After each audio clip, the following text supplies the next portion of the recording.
ప్రవీణ్ గారు అయినా కావచ్చు, నేను కూడా నిన్న వీడియో పెట్టుంటే నన్ను కూడా ఆపేస్తారని నేను మా చుట్టాల ఇంటికి వెళ్ళిపోయి బోనం ఎత్తాలి, ఎట్లయినా అమ్మవారి దగ్గర చూపించాలని మేము బోనం ఎత్తాలనే ఉద్దేశంతోనే ఈ రోజు నేను సమయానికి వచ్చా. బోనం ఎత్తాలి, ఎత్తుతాము, బోనం తీసుకొని వెళ్తాం. అందుకనే 300 మంది బోనాలు తీసుకొని రావడానికి రెడీగా రెడీగా ఉన్నాయి అన్ని. కానీ మనం ఏం చేయగలమమ్మా? ఇక్కడ రజాకార్ ప్రభుత్వం నడుస్తుంది. రజాకారులు అందరూ కూడా మనల్ని ఏ విధంగా ఆపాలి? అప్పట్లో ఎలా ఆపారు, కానీ ఇప్పుడైతే మమ్మల్ని ఆపడానికి ప్రయత్నం చేస్తున్నారు. ఇప్పుడు అంటే హిందూ పరిషత్ అయినా కావచ్చు, మీరు ఇంత సపోర్ట్ చేస్తున్నటువంటి మహిళలందరూ వస్తున్నారు అంటే ఖచ్చితంగా అమ్మవారిని ప్రతిష్టాపన మళ్ళీ చేస్తారా? ఖచ్చితంగా జరిగే వరకు పోరాడతాం. పునః ప్రతిష్ఠ జరగాలి. అమ్మవారిని శాస్త్రోక్తంగా మళ్ళీ తీసుకొచ్చి ప్రతిష్ఠ చేయాలి. అమ్మవారికి అక్కడ యథాస్థానం ఇవ్వాలి. లేకపోతే ఏమైనా సరే వదిలేదే లేదు. సో కాంగ్రెస్ ప్రభుత్వాన్ని ఏ విధంగా చూస్తున్నారు? ఇట్లాంటి చర్య రజాకార్ ప్రభుత్వం అంటే నేను రజాకార్ ప్రభుత్వం ఇది ఖచ్చితంగా సిగ్గు శరం ఉంటే నేను మొన్న కూడా చెప్పా, దర్గాలు తీయండి, చర్చిలు తీయండి, గవర్నమెంట్ ప్లేసులు ఎన్ని ఉన్నాయి నేనే చూపిస్తా. బోల్డ్ నా వెనకరండి ఇప్పుడు వెళ్దాం పదండి. నేను దర్గాలు చర్చిలు చూపిస్తా. అవన్నీ ఎందుకు మీరు తీయట్లేదు? అవి ఎందుకు తీయరు? ఏం మా హిందువులు అంటే అంత ఈజీగా ఉంది, ఏదైనా జరిగినా పర్వాలేదు. హిందువులందరూ కూడా ఏమి చేతకానోళ్ళు. అవునండి, బోనం నేను కూడా బోనం తీసుకొని వచ్చాము. అక్కడ బోనం ఇది అసలు ఎక్కడ ఉన్నామండి? మనం నాకు అర్థం కావట్లేదు. మనం అసలు హైదరాబాద్ లో ఉన్నామా అంటే అప్పటి నుంచి రజాకార్ ప్రభుత్వం గురించి మనకు తెలుసు. మళ్ళీ అదే చెప్పాలి.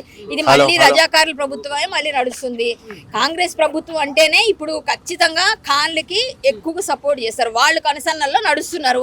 వీళ్ళకి సిగ్గు లేదు. హిందువులు ఓట్లు వేసారు, వాళ్ళకి ఓట్లు వేసినందుకు అనుభవించాలి. మళ్ళీ నెక్స్ట్ టైం ఓటు వేయాలన్నప్పుడు ఒక్కొక్కరు కొంచెం ఈ సంఘటన గుర్తుపెట్టుకోండి. సిగ్గుంటే హిందువులందరూ సంఘటన గుర్తుపెట్టుకోండి. ఈ రోజు బోనం అని అంత ఖచ్చితంగా చెప్తారే, తెలంగాణలో అంత గట్టిగా బోనం ఎత్తుకుంటామని చెప్తారు కదా. మొన్నటి వరకు రంగరంగ వైభవంగా చేశారు కదా పండుగలు. ఇవాళ శ్రావణ గౌరి శ్రావణ మంగళవారం వ్రతం చేసుకుంటాం. అలాంటి మంగళగౌరి వ్రతాలు అవుతున్నప్పుడు ఇలాంటి ఆడపిల్లల్ని మీరు అరెస్ట్ చేస్తున్నారంటే అమ్మవారిని అరెస్ట్ చేస్తున్నారు. సాక్షాత్ మీరు అమ్మవారి బోనం ఎత్తుకోవడానికి వస్తుంటే మీరు ఆపేస్తున్నారు. అంటే హిందువులకి ఎక్కడ రక్షణ ఉంది? అమ్మవారికి లేదు. ఆడపిల్లగా పుట్టకపోయినా ఆడపిల్ల రూపంలో అమ్మవారికి కూడా లేదు రక్షణ. ప్రభుత్వం నుండి ఇప్పటివరకు ఎవరు స్పందిస్తలేరు. చెయ్యరండి, వాళ్ళు స్పందించరు. ఎందుకంటే 12 ఎకరాలు ఉంది. ఆ 12 ఎకరాలు వాళ్ళందరికీ వాటాలు పోతాయి. ఎవరి వాటా ఏం పోతుందో తెలియదు. కాబట్టి ఆ వాటాలు పోకూడదంటే ఖచ్చితంగా స్పందించరు.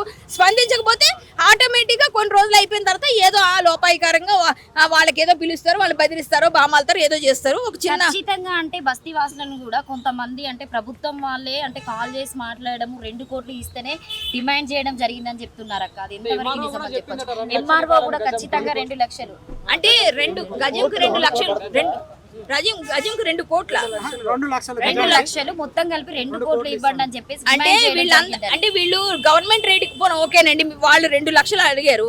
గవర్నమెంట్ రేటుకి ఏదైనా ఇచ్చారనుకోండి, 10 రూపాయలకి 20 రూపాయలు కూడా ఇచ్చారు కదా గజం. అమ్మవారి గుడికి కదా మీరు 500 రూపాయలు గజంకి తీసుకొని ఎందుకు ఇవ్వకూడదు? అమ్మవారి గుడికి అనుకుందాం. గవర్నమెంట్ ల్యాండ్ మీరు చాలా మందికి ఫ్రీగా ఇచ్చారు కదా, చాలా మంది కోట్లు కట్టు పెట్టారు కదా. మరి 2 లక్షలు ఎలా కడతారు? బస్తీ వాసులు ఎక్కడి నుంచి చేస్తారు? అమ్మవారి కోసం మేము కట్టాలి. మరి దర్గాల దగ్గర తీసుకోండి, వెళ్ళి మీరు తీసుకోండి. ఎన్ని లక్షలు తీసుకుంటున్నారు? చర్చిల దగ్గర తీసుకుంటున్నారు. మీరు ఏమైనా వెళ్ళి అక్కడ తీసుకున్నారా? తీసుకోలేదు కదా. ఈ విషయాన్ని బట్టి కాంగ్రెస్ ప్రభుత్వము పర్టికులర్ గా మాట్లాడిన విషయంలో మాకు ఎక్కడ అప్పు పుట్టడలేదని చెప్పేసి ఇలాంటి వాటి చేయడం వల్లనే డబ్బులు వస్తాయని చెప్పేసి ఇట్లా డిమాండ్ చేయడం జరుగుతుందా?